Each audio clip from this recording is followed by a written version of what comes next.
अक्सर जो एस्पिरेंट्स अपना यूपीएससी प्रीलिम्स क्लियर कर लेते हैं वो मेरे से पूछते हैं कि सर क्या 2 महीने में मैं मेंस हो पाएगा कि ना सर, 2 महीने में पॉसिबल है क्या सर मेंस को कवर करना, सिलेबस को कवर करना। तो एक बात मेरी ध्यान से सुनो कि अगर आपका यूपीएससी प्रीलिम्स क्लियर हो रहा है या आप डाउटफुल भी हो कि हाँ हो सकता है, तो बाई हुक और the crook you have to prepare for the UPSC mains 2026। भले ही वो पॉसिबल हो या पॉसिबल ना हो, आपको सिलेबस कवर करना है। कैसे करना है वो मैं बताऊंगा, पॉसिबिलिटी है एग्जैक्टली है, लेकिन मैं बताऊंगा। लेकिन समझो इस चीज़ को कि आपको करना ही है। ये हो गई पहली चीज़। दूसरी चीज़, ऐसे लोग जो 2027 में अटेम्प्ट देने वाले हैं वो भी इस वीडियो को ध्यान से देखना, बहुत कुछ आपको सीखने को मिलेगा जो मैं इसमें सिखाऊंगा, समझाऊंगा। तो बहुत ध्यान से इस वीडियो को देखना आप भी, ठीक है। लेकिन हाँ, 2 महीने में सिलेबस कवर करने आप मत चले जाना, आपके पास अच्छा खासा वक्त है। Give it a time, things take time, आपको वक्त देना है, ठीक है। जो इस बार प्रीलिम्स क्लियर कर रहे हैं उनकी मजबूरी है 2 महीने में प्रिपेयर करना, आपकी मजबूरी नहीं है। तो अच्छे से वक्त देकर के एज लेकर प्रिपेयर करो। आया, चलो। तो अब कैसे पॉसिबल है 2 महीने में सिलेबस कवर करना, तो मैं आपको 3 बहुत ज़रूरी चीज़ें बताऊंगा यार, बहुत इंसाइटफुल चीज़ें। पहला, आपका अप्रोच कैसा होगा। तो हमारा एक इन्वेंशन है द गेम अप्रोच। मैं गेम अप्रोच के बारे में बहुत डिटेल में बताऊंगा यहाँ पे, ठीक है, बहुत अच्छे से बताऊंगा। ये गेम अप्रोच बड़ा इंपॉर्टेंट अप्रोच है, ठीक है। और ये गेम ही अप्रोच ऐसा एक अप्रोच है जो आपको एग्ज़ाम क्लियर कराएगा, मैं पहले ही बता दे रहा हूँ। यही एक ऐसा अप्रोच है जो सारे टॉपर्स यूज़ कर रहे हैं। Every one is using this game approach, ठीक है। Then second thing is time management, कि आप दिन भर के टाइम को कैसे मैनेज कर रहे हो, वो एक बहुत ज़रूरी है। If you have to syllabus like cover the syllabus as soon as possible, है ना, 2 महीने के अंदर कवर करना है तो बताऊंगा। फिर मैं लास्ट में आपको एक मास्टर स्केड्यूल दूंगा, बहुत ही बढ़िया स्केड्यूल है। 30 जुलाई तक आपका पूरा सिलेबस फिनिश हो जाएगा और आराम से अगस्त में बैठ करके रिवाइज करो और जा करके मेंस लिख करके आओ, ठीक है। तो मैं आपको एक मास्टर स्केड्यूल भी दूंगा, अंडरस्टूड। तो ये 3 तरीके से हम काम करेंगे। तो स्टार्ट करते हैं पहले गेम अप्रोच से, कि भाई गेम अप्रोच है क्या। तो मैंने पहले भी इस पर बात की, लेकिन आज हम थोड़ा और एक स्टेप आगे जाएंगे, ठीक है। तो गेम अप्रोच है, 3 इंपॉर्टेंट चीज़ों के बारे में बात करता है। The very first is syllabus, ठीक है, कि सिलेबस कितना इंपॉर्टेंट है, सिलेबस का ब्रेकडाउन कितना इंपॉर्टेंट है, ये सारी चीज़ें, सिलेबस की एनालिसिस कितनी इंपॉर्टेंट है। क्योंकि अगर आपको जल्दी से जल्दी सिलेबस कवर करना है तो आपको ये बहुत अच्छे से पता होना चाहिए कि आपको पढ़ना क्या है, ताकि आपको एक पाथ पता रहे, वरना आप अनाप शनाप कुछ भी पढ़ोगे और अपना पूरा वक्त ज़ाया कर दोगे, अंडरस्टूड। तो उसी लिए सिलेबस आपको वो पाथ देगा।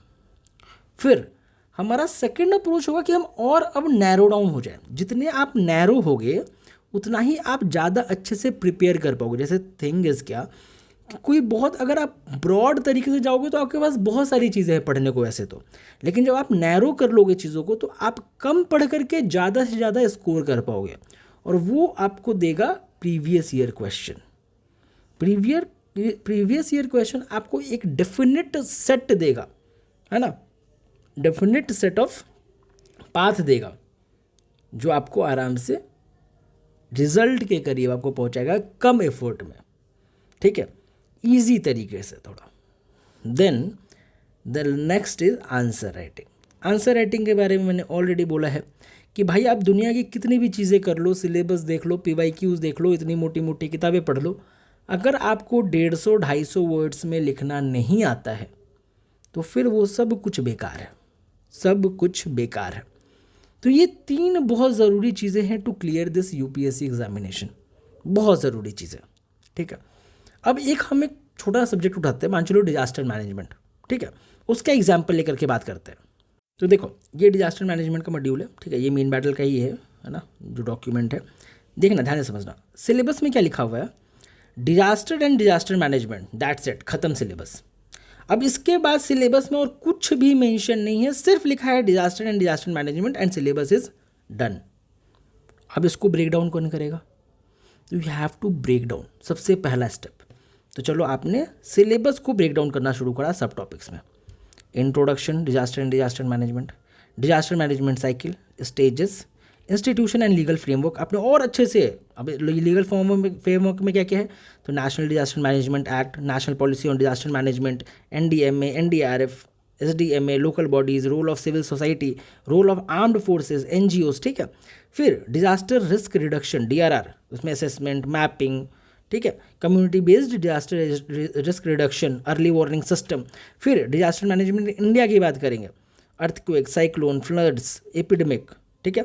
फिर इंस्टीट्यूशनल फ्रेमवर्क क्या क्या है, UNDDR है, ठीक है। रोल ऑफ यूनाइटेड नेशन क्या है, सेंडाई फ्रेमवर्क, हाइगो फ्रेमवर्क, है ना। देन क्लाइमेट चेंज और डिजास्टर कैसे इंटर रिलेटेड है, ठीक है।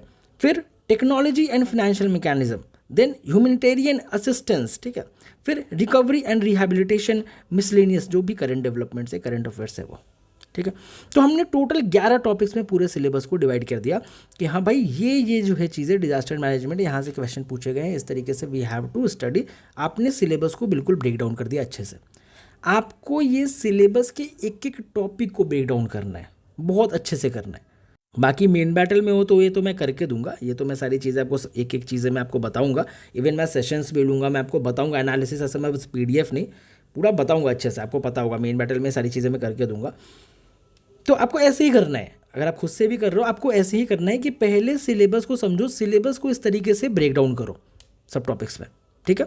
तो ये हुआ आपका सिलेबस, या आपने ब्रेक डाउन कर दिया सिलेबस को, ठीक है। सिलेबस को ब्रेक डाउन किया, अच्छे से सिलेबस को समझा, ठीक है। अब सेकंड स्टेप, हमारा गेम अप्रोच का सेकंड स्टेप क्या है, प्रीवियस ईयर क्वेश्चन, ठीक है। लेकिन उसके पहले हम क्या करेंगे कि डे वाइज स्केड्यूल बनाएंगे, ठीक है, कि कितने दिन में अपने को डिजास्टर मैनेजमेंट फिनिश करना है और कौन से सोर्स से करना है, ठीक है।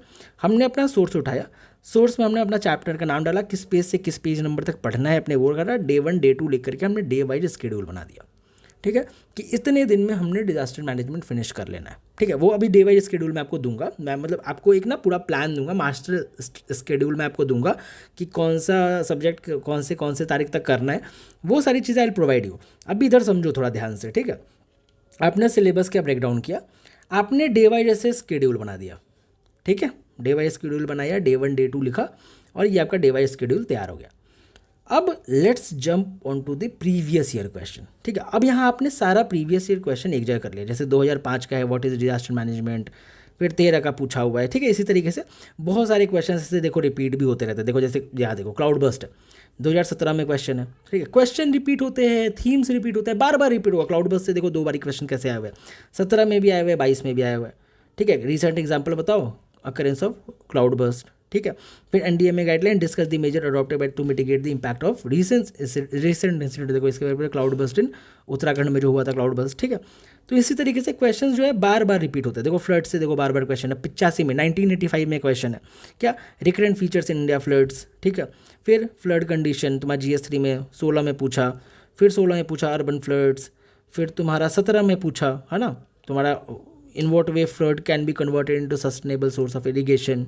फिर 20 में पूछा huge flooding in million cities, urban, वही अर्बन फ्लडिंग ऊपर भी पूछा हुआ था। फिर तुम्हारा 20 में पूछा GS1 में इंटरलिंकिंग और रिवर के बारे में, इसमें ड्रॉट फ्लड के बारे में पूछा। फिर आ गया जो 2021 में पूछा environmental implication of the reclamation of the water bodies into urban land use, ठीक है। देन तुम्हारा 2024 में देखो क्वेश्चन है 2 such major floods climate induced disaster के बारे में, देख रहे हो। तो फ्लड से देखो 2024 में क्वेश्चन है, और कब से पूछ रहे हैं, 85 से पूछ रहे, ठीक है, 85 से पूछ रहे। अब बताओ, तो इस तरीके से you have to analyse the PYQs, ठीक है। अब जैसे मान चलो आपने फ्लड को ऐसा बिल्कुल अच्छे से एनालाइज कर लिया, ठीक है। अब आपने क्या किया कि इसका हाई यील्डिंग थीम्स बना लिया, ठीक है। देखो ये सारे चैप्टर देखो मैंने इससे ना बहुत अच्छे से सेग्रीगेट करा हुआ है, ठीक है। और मैंने सिर्फ इतना नहीं, पूरे मैंने UPSC सिलेबस को ही सेग्रीगेट कर दिया है, एक एक टॉपिक को। आप बोलते हो ना main battle, that's why main battle is this. Main battle हल्की चीज़ नहीं है ना। तो ये है मेन बैटल। मेन बैटल में हमने ये तो अभी क्यों मैं डिजास्टर मैनेजमेंट दिखा रहा हूँ यार, जो 5% है सिलेबस का। आपको ऐसे ही पढ़ना है, यही तरीका है पढ़ने का। आपने सारे PYQs बिल्कुल टॉपिक वाइज सेग्रीगेट कर दिया। और सिर्फ इतना ही नहीं किया है, सिलेबस और PYQs नहीं, हमने हाई यील्डिंग थीम्स बनाए। देखो ये अब हाई यील्डिंग थीम्स भी मैंने बना दिया है। अब देखो यहाँ पे तुम आ जाओ फ्लड्स में, कोई एक भी टॉपिक छूटा नहीं है, सारा टॉपिक यहाँ कवर है। Causes of recurrent and urban flood के बारे में, environmental impact, drought prone areas, NDMA guideline, river interlinking, सारी चीज़ें हाई यील्डिंग थीम्स मैंने यहाँ पे बना के रख दिया, ठीक है। पूरी मेहनत है यार, 1.5 साल की मेहनत है ये। समझ रहे हो। तो ये मैंने हाई यील्डिंग थीम्स बनाए सारे टॉपिक पे। देखो आपको हाई बेसिक कंसेप्ट पे, डिजास्टर रिडक्शन पे, सब पे देखो आपका ये बन के तैयार होगा। इवन जो जनरल हाई यील्ड एरिया है जहाँ से क्वेश्चन आ भी सकते हैं फ्यूचर में, लाइक चांसेस है पूछे जाने के, वो भी मैंने बना दिया। ठीक है। तो एक और मैं बात बता दूं आपको, जैसे कुछ लोग मेरे से बोलते हैं ना कि सर आप ना ये पीडीएफ्स मेरे को प्रोवाइड कर दो, वो पॉसिबल नहीं है, ये केवल मेन बैटल वालों के लिए है। ठीक है। फीस यार बहुत ज़्यादा नहीं है, जो मैं वैल्यू देता हूँ ना उसके लिए फीस बहुत ज़्यादा नहीं है। आप देख सकते हो मैं 100 गुना वैल्यू देता हूँ, पता है। ये ना केवल पीडीएफ केवल आप मैं दे भी दूँ ना, कोई हेल्प नहीं होगा आपको जब तक आप सेशंस नहीं देखो। इन सब पे ना मैं सेशंस लेता हूँ, बहुत डिटेल सेशन लेता हूँ। ठीक है। जो पहले मेन बैटल में रह चुके हैं ना वो जानते हैं बहुत अच्छे से मेरे को कि मैं इस पर बहुत डिटेल्ड सेशंस लेता हूँ, है ना। और वो सेशंस देखने बहुत ज़रूरी है, बहुत इंपॉर्टेंट है वो सेशंस देखने अगर एग्जाम क्लियर करना है तो। समझ रहे क्या। तो ये हो गया थीम्स, आपको इस तरीके से बनाना है। मैं उसी लिए ये चीज़ आपको दिखा रहा हूँ, ये मैं ऐसी चीज़ दिखा रहा हूँ जो मैं बैच के अंदर करता हूँ, मैं आपको दिखा रहा हूँ कि अगर कोई अफोर्ड नहीं कर सकता है तो आपको खुद से भी ऐसी ही तैयारी करनी है। You have to prepare like this only. यही एकलौता तरीका है तैयारी करने का, चाहे 27 के लिए कर रहे हो, 26 के लिए कर रहे हो, 28 के लिए कर रहे हो, इसी तरीके से तैयारी की जाती है। ठीक है। तो आपने सारे PYQs को बिल्कुल अच्छे से बाइफिकेट किया और टॉपिक वाइज, और फिर आपने हाई यील्डिंग थीम्स निकाल लिया। अब इन्हीं हाई यील्डिंग थीम्स पे आपको नोट मेकिंग करनी है, इन्हीं हाई यील्डिंग थीम्स को आपने पढ़ना है। ठीक है। और आपको इससे बाहर नहीं जाना है। अब आपके पास क्या है, जो मैं बोल रहा था नैरो अप्रोच, अब आपको मिल चुका है। अब आपको वो बहुत आराम से मिल गया। क्या कि अब आपको पता है कि एग्जैक्ट आपको पढ़ना क्या है। आप आलतू फालतू चीज़ें पढ़ोगे ही नहीं, आप सिर्फ वो चीज़ें पढ़ोगे जो आपके पास लिस्ट है। और यहीं से क्वेश्चन ये पूछेंगे, आप बताओ बेसिक कंसेप्ट में इससे बाहर क्या ही पूछ देंगे, वो क्या पूछ देंगे खुद बताओ। तो इन सब पे आपका नोट्स तैयार है, तो like everything is done. Understood. तो हमने पहले सिलेबस के एनालिसिस करी, फिर हमने प्रीवियस ईयर क्वेश्चन कर लिया। The next is very important, answer writing. Answer writing के आपके पास एक क्लियर कट स्ट्रक्चर होना चाहिए। मैं आंसर राइटिंग पे एक अलग से सेशन लूँगा। ठीक है। और जो लोग मेन बैटल में हैं, मेन बैटल में मैं आपको एक बाकायदा आंसर राइटिंग का पूरा एक ब्लूप्रिंट दे दूंगा कि आपको कैसे आंसर लिखते हैं और सेम आपको अपने आंसर्स में उतार देना है ना। डेफिनेटली विल फिच लाइक बहुत बढ़िया मार्क्स। मैंने ना हज़ारों टॉपिक को अभी एनालिसिस करके वो ब्लूप्रिंट तैयार किया है। ठीक है। तो वो आपको बस ब्लूप्रिंट में दे दूंगा, वो बस आपको फॉलो करना है। अंडरस्टूड। तो वो एक पूरा जो आंसर राइटिंग का फ्रेमवर्क है आपको वो फॉलो करना है। अगर आप इस साल के लिए प्रिपेयर कर रहे हो या अगले साल के लिए कर रहे हो, you have to do answer writing from day 1। अब डे 1 से आंसर राइटिंग क्यों करनी है, तो डे 1 से आंसर राइटिंग का देखो यार सिंपल सा लॉजिक है। जो लोग 27 के लिए प्रिपेयर कर रहे हैं, आपको पता है ना प्रीलिम्स और मेंस के बीच में कितना टफ है ऐसी चीज़ को करना। जैसे जो लोग अभी लिखेंगे मेरे साथ में 2 महीने, उनके लिए एक दिन में 5-5 6-6 मैं लिखाऊंगा क्वेश्चंस उनसे, तो कितना वो हेक्टिक होगा। हाँ समझ लो कि अगर पहले नहीं किया हुआ है तो अभी सीखना कितना हेक्टिक होगा। जो भी अभी आप मेरे साथ हो तो मैं तो सिखा दूंगा, उसके लिए रिलैक्स रहो। मैं ऐसे भी चीज़ों को बहुत आसान कर देता हूँ। अभी मैंने किया ना, आपको बताया ना क्या, एकदम इतना एग्जैक्ट एकदम टू द पॉइंट अप्रोच आपको ना कोई नहीं बताएगा। पूरी दुनिया कंफ्यूज कर रही है ना। एक एक तुम जाओगे ना कोचिंग इंस्टीट्यूट में, 50 कोर्सेज है सिर्फ। आंसर राइटिंग के लिए अलग कोर्स है, आप मैं नाम बताने की ज़रूरत नहीं है। फिर मेंटोरशिप के लिए एक अलग कोर्स है, फाउंडेशन के लिए एक अलग कोर्स है। हम लोग का वैसा कुछ नहीं है। सिंपल मेंस के लिए मेन बैटल है और प्रीलिम्स के लिए प्रेडिक्ट है। ठीक है। बहुत ही सिंपल सा एक रोड मैप हम लोग जो है ले करके चलते हैं और उसी को through out the year follow करते हैं और बहुत लोगों को बेनिफिट भी होता है। अंडरस्टूड, समझे ना। तो वो 500 कोर्सेज और कंफ्यूज करने वाली चीज़ें है ही नहीं। ठीक है। तो प्रीलिम्स और मेंस के बीच में वक्त कम होता है, तो अगले साल अगर प्रिपेयर कर रहे हो तो अभी से डे 1 से ही लिखना शुरू करना है। मेन बैटल में हो तो मैं DQPs और ये सारी चीज़ें दूंगा। आंसर राइटिंग के लिए मेरे पे छोड़ दो। ठीक है। अपन उधर वीकली टेस्ट सीरीज सब कुछ है उधर। ठीक है। मैं लास्ट में ना एक वीडियो अटैच कर दूंगा, ठीक है, एंड स्क्रीन पे, उसको देख लेना। आपको वहाँ पे मेन बैटल के बारे में और डिटेल पता लग जाएगा। अब इधर समझो। तो आपको क्या करना है, 2 मंथ के लिए जो प्रिपेयर कर रहे हैं, क्या आपको पहले दिन से आंसर राइटिंग शुरू कर देनी है, करनी ही पड़ेगी। ठीक है। मेरे साथ रहोगे, मैं कराऊंगा। तो you have to do the answer writing. Understood. तो सिलेबस, PYQs और आंसर राइटिंग किस तरीके से आपको वर्क करेगी समझा आपको। आपके पास PYQs है, आपको PYQs पे ही लिखना है, जाकर के कोई टेस्ट सीरीज अलग से ज्वाइन नहीं करनी है। अगर मेरे पास भी आओगे तो मैं भी PYQs ही लिखाऊंगा, मैं पहले ही बता दे रहा हूँ। जो भी मैं आपको दूंगा आंसर्स भी दूंगा, वो जो मैं लिखाऊंगा PYQs पे, वही DQPs के मैं आंसर भी दूंगा। मैं केवल PYQs ही लिखवाऊंगा, मैंने पहले ही बता दिया ये चीज़। ठीक है। और कुछ भी नहीं लिखेंगे अपन। अंडरस्टूड। तो आपको भी PYQs ही लिखना है, ज़रूरी नहीं है जाके 30-40 हज़ार का कोर्स खरीदो कहीं पर। ठीक है। Not talking about optional, optional में तो 95% ऑफ द क्वेश्चंस रिपीट होते हैं, ऑप्शनल पे भी मैं एक सेशन लूँगा। मैंने बोला ना, अगर नए हो चैनल पे सब्सक्राइब करो, बहुत सारी चीज़ें मैं देने वाला हूँ, अभी बहुत सारा वैल्यू देने वाला हूँ, तो इस तरीके से चलेगा चीज़। सेकेंड इंपॉर्टेंट चीज़ इज़ दी टाइम मैनेजमेंट। अब गेम अप्रोच समझा तो अब टाइम मैनेजमेंट समझो।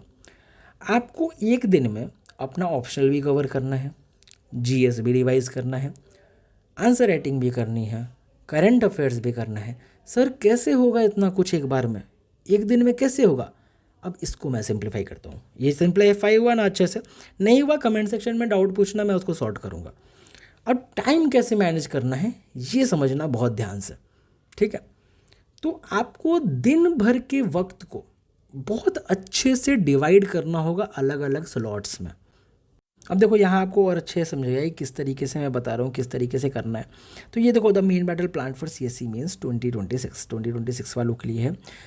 मैं बहुत अच्छे से बता रहा हूँ, ये प्लान वो लोग फॉलो बिल्कुल नहीं करेंगे जो लोग 27 के लिए प्रिपेयर कर रहे हैं, ठीक है। बहुत क्लियरली मैं बता रहा हूँ, मैं आपको बिल्कुल भी लूप में नहीं रखना चाहता। आपके पास वक्त है, अच्छे से प्रिपेयर करो यार, सच में अच्छे से प्रिपेयर करो, ठीक है। चलो, अब 4 फेजेस में you have to divide your schedule. Phase 1, phase 2, phase 3, phase 4। Phase 1 में हम GS 3 से शुरू करेंगे, ठीक है। 10 जून से 25 जून तक चलेगा ये हमारा फेज़, ठीक है। 10 जून से 15 जून तक इकोनॉमी चलेगा। 4 स्लॉट्स में टाइमिंग को डिवाइड करेंगे, अपने दिन भर के टाइम को, ठीक है। अगर आप किसी जॉब में हो तो प्लीज़ 2 महीने का अगर लीव पॉसिबल हो तो ले लो। अगर जॉब में भी हो तो भी कर सकते हो, ठीक है। एक बार मेरे से कनेक्ट कर लेना तो आई विल हेल्प यू। तो स्लॉट 1 में हम लोग क्या करेंगे, इकोनॉमी करेंगे। 10 से 15 जून तक इकोनॉमी करेंगे। दूसरा स्लॉट बनाएंगे आंसर राइटिंग के लिए। तो पहला स्लॉट जैसे हुआ 3 घंटे का, दूसरा स्लॉट होगा 2 से ढाई घंटे का। तो पहला स्लॉट 3 से 3.5 घंटे होगा, दूसरा स्लॉट होगा 2 से ढाई घंटे का, ठीक है। तीसरा स्लॉट होगा ऑप्शनल के लिए, ये भी हुआ कम से कम 3 से 4 घंटे का। और करंट अफेयर्स को देना है 1.5 से 2 घंटे मैक्सिमम, ठीक है। करंट अफेयर्स में इस टाइम पे सजेस्ट करूँगा मीन्स 365 को फॉलो करना इनफ है। मीन्स 365 जो है वो इनफ है, इस टाइम पे आपको वही फॉलो करना है। इस समय अब नया नया मंथली मैगजीन या PIB AIB पढ़ना शुरू मत कर देना, सिंपल मीन्स 365 को कवर करना। देखो मैं एक बात बताता हूँ, प्रीलिम्स और मीन्स में ना बहुत डिफरेंस होता है, बहुत ज़्यादा ज़मीन आसमान का फ़र्क होता है, इस चीज़ को समझना, ठीक है।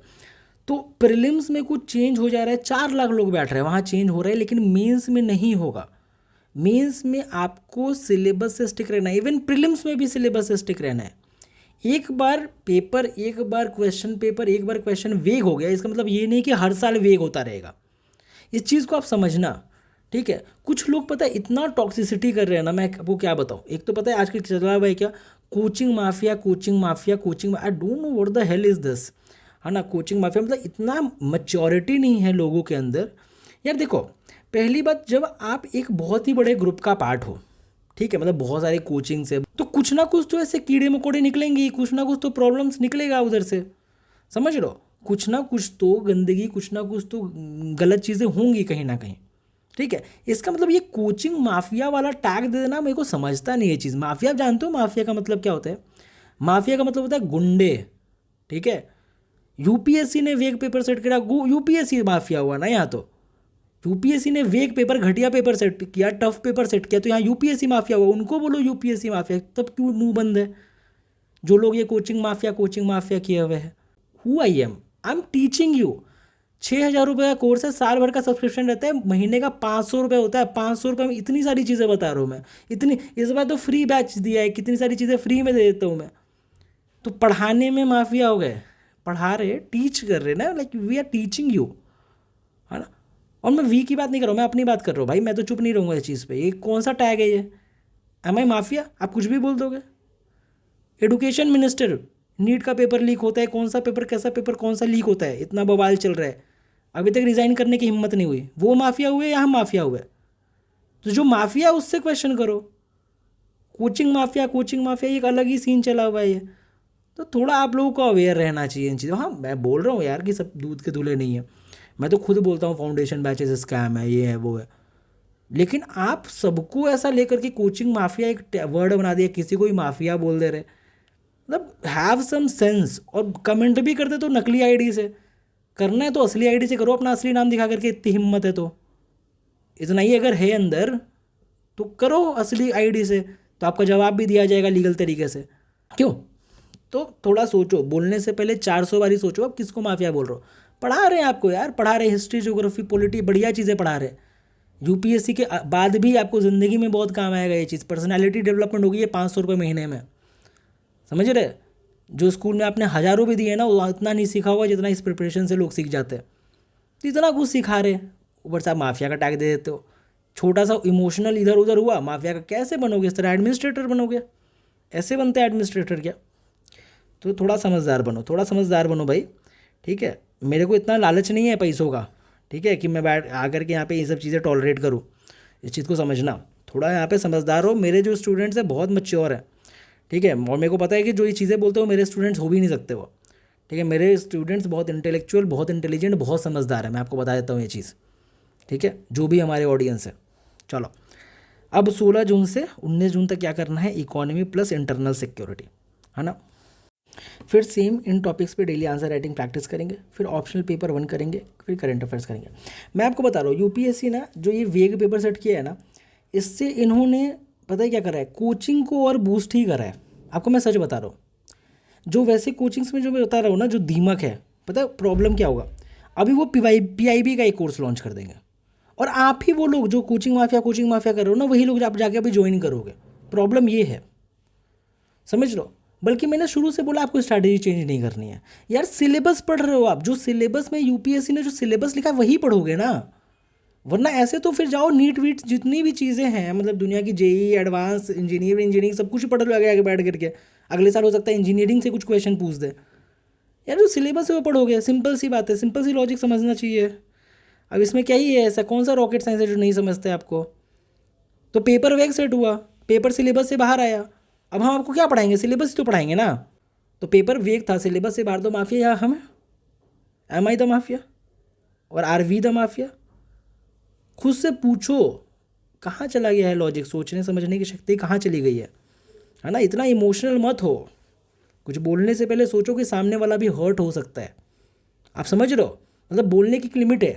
लोग बोलते हैं, मैं सुनता हूँ, ऐसा नहीं है। पिछले 2 साल से है, आपको पता है जब आप ऑनलाइन रहते हो तो चीज़ें, जब प्यार मिलता है तो हेट भी मिलता है, लेकिन you can not say anything ना। आपके इमोशंस को मैं यहाँ टॉलरेट करने के लिए नहीं बैठा हुआ हूँ कि आप कुछ भी बोलो और मैं सुन लो, है ना। मैंने एक एक इंसान का रिप्लाई किया है।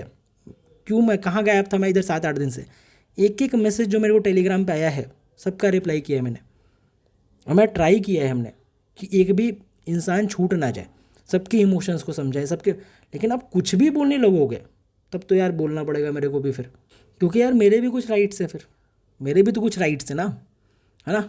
चलो 20 से 25 जून, ठीक है, इन्वायरमेंट और डिजास्टर मैनेजमेंट करेंगे। फिर स्लॉट 2 में डेली आंसर राइटिंग प्रैक्टिस करेंगे ऑन द सेम टॉपिक, ठीक है। फिर ऑप्शनल का पेपर 1 और करंट अफेयर्स, और 25 जून के दिन हम लोग GS3 का फुल लेंथ टेस्ट कर लेंगे।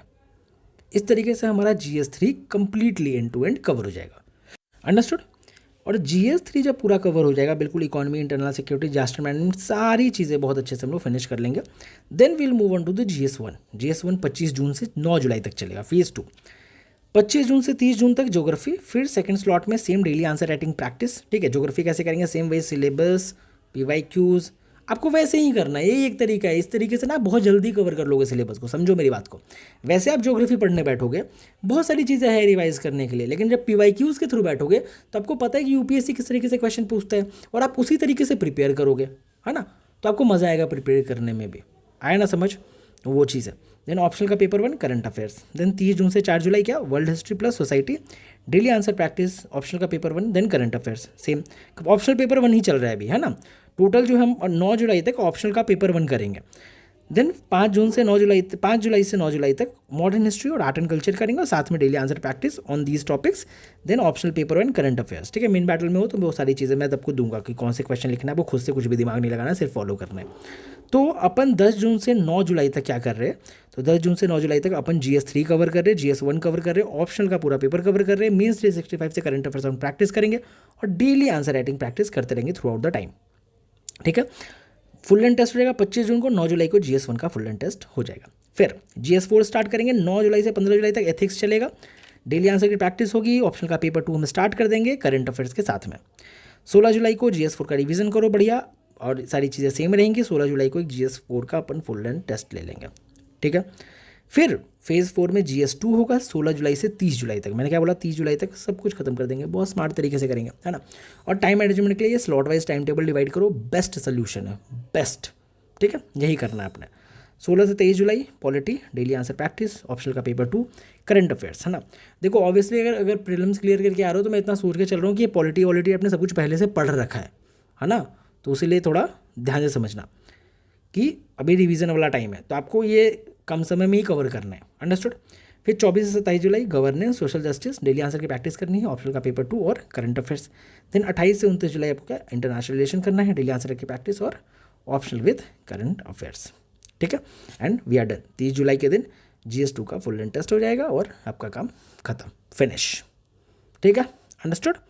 तो इस तरीके से we have to proceed for in the main battle, ठीक है। अभी आपके सामने एक वीडियो आएगी, उस वीडियो को बहुत डिटेल में देख लेना। 26 और 27 दोनों के लिए हमने मेन बैटल लॉन्च कर दिया है, सिंपली डिस्क्रिप्शन में लिंक है, जाओ बैच को ज्वाइन करो, डेफिनेटली इनरोल करो, डेफिनेटली इनरोल करना चाहिए, लिमिटेड 100 सीट्स है, आप सबको पता है ऑलरेडी। जाओ बैच को ज्वाइन करो, ज्वाइन करने के बाद से वहाँ पे आपको टेलीग्राम का लिंक मिलेगा, 2026 वालों के लिए अलग लिंक है, 27 वालों के लिए अलग लिंक है। तो जो 27 के लिए कर रहे हैं प्रिपेयर, वो 27 वाले लिंक को क्लिक करो, उधर से आके ज्वाइन करो। डेली टारगेट्स, आंसर राइटिंग, सारी चीज़ों के बारे में मैंने इस वीडियो में बताया हुआ है, जो भी आपके सामने स्क्रीन पे आएगी। All the best.